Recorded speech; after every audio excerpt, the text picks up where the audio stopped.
বিশ্বনবী জুমার খুতবা দিচ্ছেন, হঠাৎ এক সাহাবী খুতবা চলাকালীন সময়ে মসজিদে ঢুকেই বসে পড়লেন। বিশ্বনবী বললেন দাঁড়াও। নিজের খুতবা বন্ধ করে দিয়ে সাহাবীরে বললেন দাঁড়াও, 2 রাকাত পড়েছো নাকি? সাহাবী বলে পড়ি নাই। বিশ্বনবী বললেন তাড়াতাড়ি করে চটজলদি করে 2 রাকাত পড়ে নাও। খুতবা, জুমার খুতবা চলতেছে, খুতবা থামিয়ে দিয়ে খুতবার নিরবিচ্ছিন্নতাকে ভঙ্গ করে আল্লাহর হাবিব সাল্লাল্লাহু আলাইহি ওয়াসাল্লাম 2 রাকাত পড়তে বললেন। এটা খুবই জরুরি, পড়বেন, খুতবা চলাকালীনও পড়বেন। যদিও আমাদের দেশের অনেক জায়গায় এটার সুযোগ দেয় না, বলে যে লাল বাতি জ্বলন্ত অবস্থায় নামাজ পড়া নিষেধ, নিজেরা বানাইছে নিষেধ। তো পড়তে না দিলে বারান্দায় পড়েন, যেহেতু খুতবা শোনারও গুরুত্ব আছে। হানাফি মাযহাবে খুতবাটারে ওয়াজিব বলে, খুব গুরুত্ব দেয়, এজন্য বলে যে এটা বেশি গুরুত্বপূর্ণ ওই নামাজের চেয়ে। এটা হচ্ছে ওনাদের দলিল, কিন্তু ওই দলিলটা বেশি শক্তিশালী যে মসজিদে ঢুকেই 2 রাকাত পড়তে হয়, ঠিক কিনা? এজন্য মসজিদে ঢুকেই আমরা 2 রাকাত পড়ব। তাহলে প্রথমে ওযু করে নিলাম, সুন্দর জামা পরলাম, ডান পা দিয়ে মসজিদে ঢুকলাম, ঢুকে 2 রাকাত পড়লাম। এই সবগুলো আদেশ বিশ্বনবী আমাদের জন্য দিয়েছে, ঠিক কি না? আবার বিশ্বনবী নিষেধ করেছে কবরের উপর যেন কখনো কেউ মসজিদ না বানায়। লাআনা রাসূলুল্লাহ সাল্লাল্লাহু লাআনাতুল্লাহি আলাল ইয়াহুদ ওয়ান নাসারা ইত্তাখাযু কুবুর আমবিয়াইহিম মাসাজিদা। আল্লাহ তাআলা ইহুদি নাসারাদের উপর লানত দিয়েছে। কি দিয়েছে? লানত। কারণ তারা তাদের নবীদের কবরের উপরে মসজিদ বানায় ওইখানে নামাজ পড়ে। কবরস্থানে নামাজ পড়া যায়? কবরের উপরে নামাজ পড়া যায়? বাংলাদেশে আছে না নাই? ছোট্ট এতটুকু মসজিদ, 2 কাতারের এত বড় কবরস্থান, ইয়া লাল শালু নীল শালু, আগরবাতি আর গোলাপ জলের গন্ধে ঢোকা যায় না, আছে না নাই? ওখানে যে আগরবাতি জ্বালায় দেয়, গোলাপ জল ঢেলে দেয়, আছে না নাই? কবরস্থানে বা মাজারে কেন মোমবাতি দেয় মানুষ আমি জানি না। যিনি কবরে শুয়ে আছেন ওনার কাছে কি আলো যায়, মোমবাতির আলো? তো উনারে দিচ্ছেন কেন? এটা তো যে সমস্ত ঘরে এখনো ইলেকট্রিসিটি পৌঁছে নাই, বাচ্চারা পড়াশোনা করতে পারে না, এদের ঘরেই না আপনি মোমবাতি দিবেন? তাহলে আপনার বাবার কবরটারে আলো দিয়ে ভরে দিবে কে? মাজারে যে অনেকে টাকা দেয়, মানত করে, মাজারে টাকা দেয়া যায় না, মানত করা যায় না, মানত করতে হয় একজনের নামে। চিল্লায় বলেন তিনি কে? খবরদার, এগুলো থেকে সাবধানে থাকতে হবে। মাজার জিয়ারত করা সুন্নাহ, কবর দেখলেই সালাম দেয়া সুন্নাহ, জিয়ারত করা সুন্নাহ। এর জন্য দোয়া চাইবেন, নিজের জন্য আল্লাহর কাছে দোয়া চাইবেন, এর জন্য দোয়া করবেন, নিজের জন্য দোয়া করবেন। কিন্তু মাজারে পড়ে থাকা লোকটার কাছে কিছু চাওয়া যায়? আল মাইয়িতু ফিল কবর কাল গরীকি ফিল বাহর। সাঁতার না জানা ব্যক্তি সাগরে পড়লে যেরকম অসহায়, কবরে শুয়ে থাকা ব্যক্তিটা তার চেয়েও বেশি অসহায়। সে আপনার জন্য কি করবে? আপনি তার জন্য দোয়া করলে সে কিছু পাবে। সে আপনার কিছু করাই দিতে পারবে? করতে পারে একজন, তিনি কে? চিল্লায় বলতে হবে তিনি কে? কেউ ফিরে না খালি হাতে, আল্লাহরে তোর দরবারেতে, ঠিক কি না? পড়েন সবাই, কেউ ফিরে না খালি হাতে, আল্লাহরে তোর দরবারেতে। এজন্য কবর কেন্দ্রিক কোনো মসজিদ নাই। আগে মসজিদ, পরে হবে কবর। যেমন বিশ্বনবী আগে তৈরি করেছেন মসজিদে নববী, তার পাশে হয়েছে বিশ্বনবীর কবর, তার বাম দিকে হয়েছে বাকিউল গারকাত, বাকি কবরস্থান মাকবারাতুল বাকি, যেখানে বিশ্বনবীর স্ত্রীরা শুয়ে আছেন, সাহাবারা শুয়ে আছেন রাদিয়াল্লাহু তাআলা আনহুম ওয়া আনহুন্না। তাহলে আগে হবে মসজিদ, তারপরে কবর। কবর কেন্দ্রিক কোন মসজিদ বানানো যাবে? মনে থাকবে এটা। টাঙ্গাইলে এরকম আছে যে আগে কোন আল্লাহর ওলির কবর ছিল, এর উপরে বিশাল মসজিদ বানাই দিয়েছে, আছে? নাই? আলহামদুলিল্লাহ, খুব ভালো। কবর কেন্দ্রিক মসজিদ বানাবেন না, মসজিদ আর কবরস্থানে গ্যাপ রাখবেন, তা হলে ভেজাল হওয়ার সম্ভাবনা আছে না নাই? এরপরে বিশ্বনবী মসজিদকে ক্লিন রাখতে বলেছেন। আমার রাসূলুল্লাহ সাল্লাল্লাহু আলাইহি ওয়াসাল্লাম বিবিনাইল মসজিদ ফি দুআর ওয়া আন তুনাযযাফা ওয়া তুতায়্যাবা। আল্লাহর হাবিব বলেছেন এলাকায় এলাকায় তোমরা মসজিদ বানাও, মসজিদগুলোরে পরিষ্কার রাখো, আতর আর সুগন্ধি দিয়ে তোমরা পারফিউম করে দাও, মসজিদটারে সুগন্ধযুক্ত করে রাখবে, পারফিউম করে রাখবেন। আরব দেশে মসজিদে বাখুর জ্বালিয়ে দেয়, উদ জ্বালিয়ে দেয়, মসজিদে ঢুকলেই কলিজাটা ঠান্ডা হয়ে যায়, নামাজ পড়তে মনে হয়, কোনো দুর্গন্ধ নাই। এজন্য মসজিদ পরিচ্ছন্ন রাখার দরকার আছে না নাই? এরপরে বিশ্বনবী সাল্লাল্লাহু আলাইহি ওয়াসাল্লাম বলেন মসজিদের সর্বশেষ আদব হলো তোমরা যখন মসজিদ বানাবা, খবরদার মসজিদকে অতিমাত্রায় ডিজাইন করা যাবে না। অতিমাত্রায় ডিজাইন করা যাবে না। আমরা এতই ডিজাইন করি, কোনটা মসজিদ আর কোনটা কমিউনিটি সেন্টার চিনাই যায় না। আছে না নাই? না, অতিমাত্রায় ডিজাইন না, যতটুকু লাগে। গরম লাগে, এয়ারকন লাগান, নো প্রবলেম। নিচে সমস্যা, সিম্পলি টাইলস দিয়ে দেন। কিন্তু লাইটিং ফাইটিং, লাল নীল বাতি, এই কারুকার্য ওই কারুকার্য, এটা করতে নিষেধ করেছেন মুহাম্মদ সাল্লাল্লাহু। বিশেষ করে মসজিদের কেবলার দেয়ালে। কোন দেয়ালে? কেবলার দেয়ালে কোনো ঘড়ি থাকতে পারবে না, কোনো ক্যালেন্ডার থাকতে পারবে না, সব পিছনে। ইমাম সাহেব ঘড়ির টাইম দেখে নেবে। সামনে ক্যালেন্ডার থাকলে নামাজের সময় ক্যালেন্ডারের ভিতরে যে মাদ্রাসা মসজিদ, ওইখানে নজর পড়ার সম্ভাবনা আছে না নাই? বিভিন্ন জিনিস লেখা থাকে, নামাজও পড়ি, ওইটাও পড়ি, আছে না নাই? নামাজ পড়ে কয়টা বাজলো ঘড়ির দিকে নজর পড়ার সম্ভাবনা আছে না নাই? এই জন্য কেবলার দেয়ালটা যদি সাদা মাঠা রাখা যায় সেটাই ভালো। আপনার নজর থাকবে সেজদার দিকে। ডানে একটা নজর দিলে আল্লাহ বলে ফিরে আয়, সেজদার দিকে তাকা। আরেক দিকে নজর দিলে আল্লাহ বলে ফিরে আয়, সেজদার দিকে তাকা। আবার যদি টাইলসের দিকে নজর দেন, আল্লাহ বলে ফিরে আয়, সেজদার দিকে তাকা। আবার যদি নজর দেন, আল্লাহ রেগে যে বলে লা হাজাতা লি ইলা সলাতিক, তোর এই নামাজের কোনো দরকার আমার নাই। যে আল্লাহ তাআলাকে খুশি করার জন্য সালাত পড়তে আসলাম, উনি যদি বলে তোর এই নামাজের দরকার আমার নাই, তো কার জন্য সালাত পড়লেন আপনি? এজন্য মসজিদের সামনের ওয়ালে যত কম ডিজাইন হওয়া যায়, ঘড়ি, ক্যালেন্ডার ইত্যাদি ইত্যাদি, লেখা জোখা, এগুলো সামনে না, এগুলো পেছনে দিতে পারলে ভালো। ইভেন জায়নামাজের মধ্যেও কাবা ঘরের ডিজাইন আছে না নাই? এটা ইহুদিদের ষড়যন্ত্র। আমরা বোকা শোকা মুসলমান, ওরা সর্বপ্রথম জায়নামাজের মধ্যে কাবা ঘরের ডিজাইন দিছে। কোন ডিজাইন? আর আমরা মুসলমানরা মনের অজান্তে নিজের কাবারে নিজে লাথি মারি। কথা বলেন, কথা বলেন। এজন্য খবরদার, কোন মসজিদের ডিজাইনওয়ালা, কোন কাবা ঘরের নমুনাওয়ালা, মসজিদুল আকসার গম্বুজওয়ালা, মসজিদ নববীর কোন গম্বুজওয়ালা জায়নামাজ আমরা কিনবো না। আমরা না কিনলে ওদের ব্যবসা শেষ, ঠিক কিনা? ফ্রেশ জায়নামাজ কিনবেন। কি জায়নামাজ? ফ্রেশ, সিম্পলি ফুল হইতে পারে, সাদা হইলে আরো ভালো। ফ্রেশ কোন মসজিদ, বিশেষ করে কাবার ডিজাইনওয়ালা তো কিনাই যাবে। ওইটার মধ্যে দাঁড়ায় আছে ইমাম সাহেব, আছে না নাই? মনে থাকবে, মনে থাকবে। এজন্য বিশ্বনবী বললেন, মসজিদ নির্মাণ করো, মসজিদের সাথে হৃদয়টারে ঝুলিয়ে রাখো। কিয়ামতের দিন এই মসজিদের ওসিলায় জান্নাতের বাড়ি বানায় দিবে কে? আবার বিশ্বনবী বললেন, লা তুসাদ্দুর রিহাল ইল্লা ইলা সালাসাতি মাসাজিদা। এই দুনিয়ার বুকে 3টা মসজিদের দিকে শুধু বিশেষ সওয়াবের উদ্দেশ্যে ভ্রমণ করা যায়। এই 3টা মসজিদ ছাড়া বিশেষ সওয়াবের উদ্দেশ্যে পৃথিবীর কোনো মসজিদে ভ্রমণ করা যাবে। আপনি ডিজাইন দেখতে যেতে পারবেন। এই যে বললেন যে কি একটা হয়েছে 200 কত গম্বুজ, 201 গম্বুজ, সুন্দর একটা বানাইছে, দেখতে যাই, যাওয়া যাবে। নামাজ পড়তে মনে চায় ওইটাই যাওয়া যাবে, কিন্তু ওইখানে বেশি সওয়াব হবে, এই নিয়তে যাওয়া যাবে? You cannot say it any journey expecting special virtue except 3 mosques, the mosque of Haram, the mosque an-Nabawi, the Masjid al-Aqsa, ঠিক কি না? এই 3টা মসজিদ ছাড়া বিশেষ সওয়াবের নিয়তে পৃথিবীর কোনো মসজিদে ভ্রমণ করা যায় না। তবে দেখতে যাওয়া যায়, এটার আর্কিটেকচারাল ডিজাইন দেখার জন্য, এটার ক্যালিওগ্রাফিক্যাল ডিজাইন, এটার ইকোসিস্টেম, এটা কেমন করে করেছে, কতটুকু জায়গা, ডিজাইনটা কেমন, এটা দেখার জন্য যেতে পারবেন। কিন্তু এই 201 গম্বুজে নামাজ পড়লে সওয়াব 3 গুণ হবে, এরকম ধারণা করা যাবে? বাইতুল মুকাররমে পড়লে এত গুণ সওয়াব, এই ধারণা করা যাবে?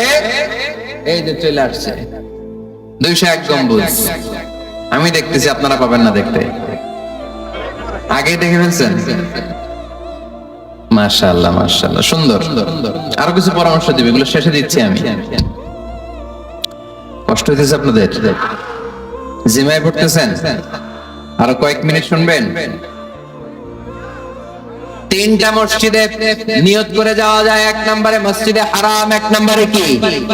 ইন্না আউওয়ালা বাইতিন উদিআ লিন-নাসি লাল্লাযী বিবাক্কাতা মুবারাকা। সর্বপ্রথম যেই ঘরটা আল্লাহ তাআলা জমিনের মধ্যে স্থাপন করলেন, ওই ঘরটা হলো মসজিদুল হারামের মাঝখানের কাবা ঘর।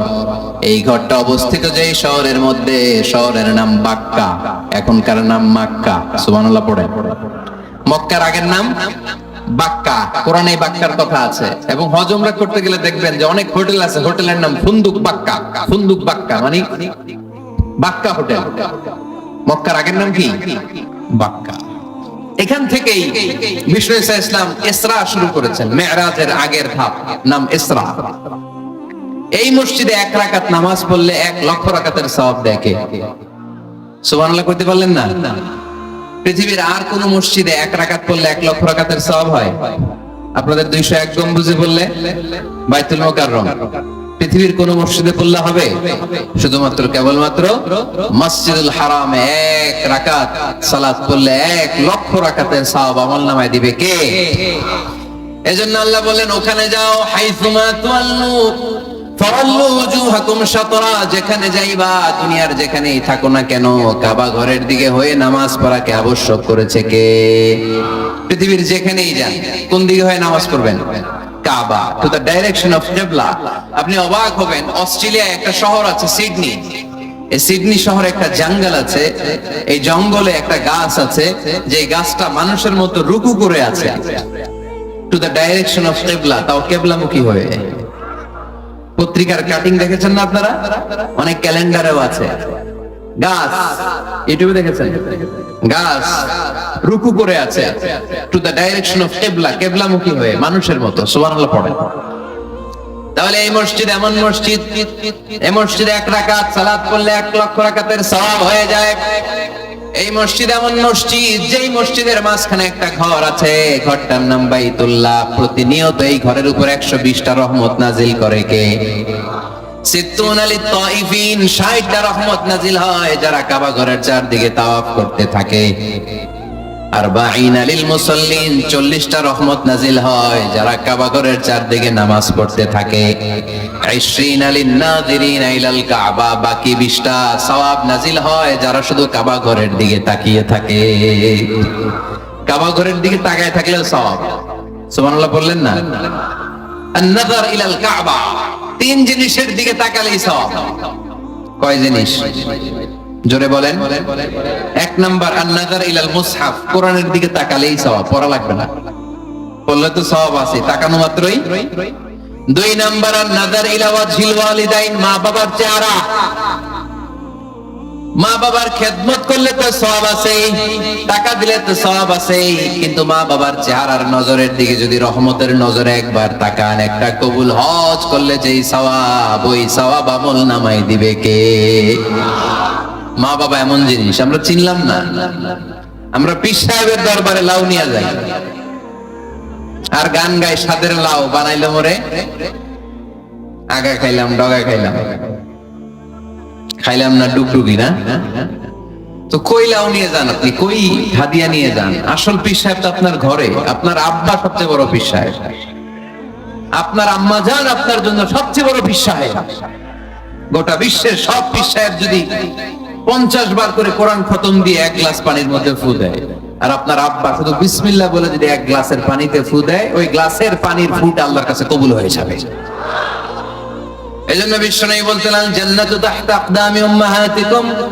ও দুনিয়ার মানুষেরা শোনো, দুনিয়ার পুরুষ মানুষদের পায়ের নিচে থাকে জুতা, জুতার নিচে থাকে বালু আর মাটি, আর দুনিয়ার বুকে এক একটা মায়ের পায়ের নিচে থাকে তার সন্তানদের জান্নাত।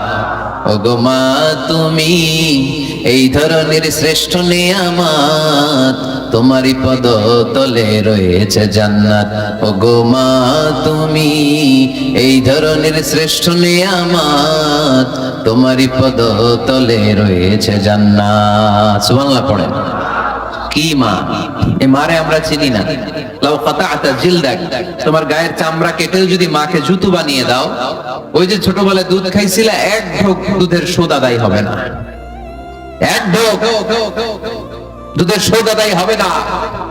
ওই মা 3 বার বললেন আল্লাহ রাসূল এই মায়ের কথা। কয়বার?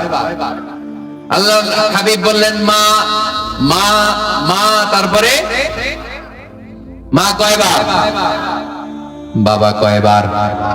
তার মানে ইসলাম মাকে দিয়েছে স্বর্ণ পদক, ইসলাম মাকে দিয়েছে রৌপ্য পদক, ইসলাম মাকে দিয়েছে ব্রোঞ্জ পদক, বাবাকে দিয়েছে সান্ত্বনা পুরস্কার। ঠিক কিনা? 3 বার যদি মা হয়, 1 বার যদি বাবা হয়, তাহলে স্বর্ণ পদক কে? রৌপ্য পদক, ব্রোঞ্জ পদক, সান্ত্বনা পুরস্কার। সুবহানাল্লাহ কইতে বললেন না? ওই মায়ের চেহারার দিকে যদি রহমতের নজরে একবার তাকান, কবুল হজের সওয়াব আছে না নাই? তাহলে 1 নাম্বার কোরআনের দিকে নজর করলে সওয়াব, 2 নাম্বার মা বাবার চেহারার দিকে নজর করলে সওয়াব, 3 নাম্বার আল্লাহর কাবা ঘরের গিলাফের দিকে যখন নজর করে তাকাবেন 20টা রহমত নাজিল করবে কে? তাহলে শ্রেষ্ঠ মসজিদ মসজিদে হারাম, শ্রেষ্ঠ মসজিদ। 2 নাম্বার হচ্ছে মসজিদ নববী, নবীর মসজিদ, ওখানে 1 রাকাত করলে 1000 রাকাতের সওয়াব। আমার নবী শুয়ে আছে তার পাশে, পাশেই জান্নাতুল বাকিয়া, মাকবারাতুল বাকিয়া, এরপর আছে রওদা। বিশ্বনবীর কবর থেকে মিম্বার পর্যন্ত জান্নাত, রাউদাতুম মিন রিয়াদিল জান্নাহ। এটা দুনিয়ার বুকে একটা জান্নাতের টুকরা, কোন সুবহানাল্লাহ। ওখানে নামাজ পড়ার জন্য খুব ধাক্কাধাক্কি হয়। পুরো মসজিদে নববীর কার্পেটের এক কালার, ওইটার কার্পেটের আরেক কালার।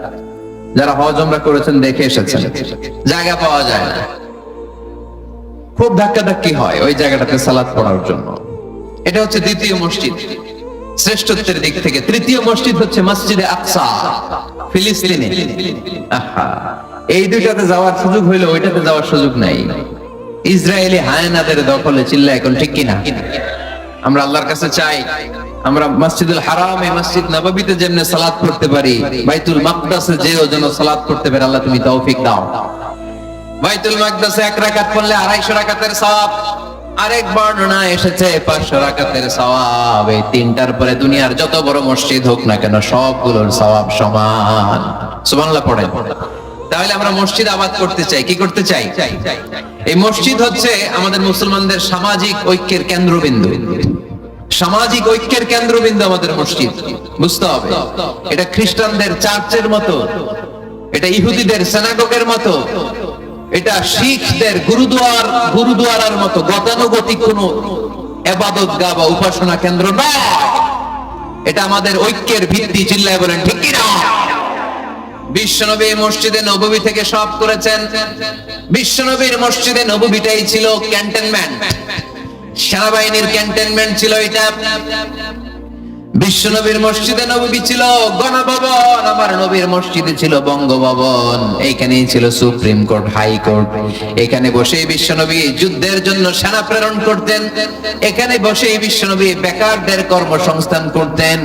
এখানে বসেই বিশ্বনবী বিধবা নারীদের জন্য ভাতার ব্যবস্থা করে দিতেন। এই মসজিদের মধ্যে বসেই বিশ্বনবী আহলে সুফার সাহাবীদেরকে হাদিসের শিক্ষা দিতেন। সুবহানাল্লাহ পড়ে। এজন্য মসজিদের নানামুখী ব্যবহার আছে। আমরা শুধু এটা ইবাদতের জন্য রাখছি, কিন্তু বিষ্ণু ইসলাম এটাকে নানা কাজে লাগিয়েছেন।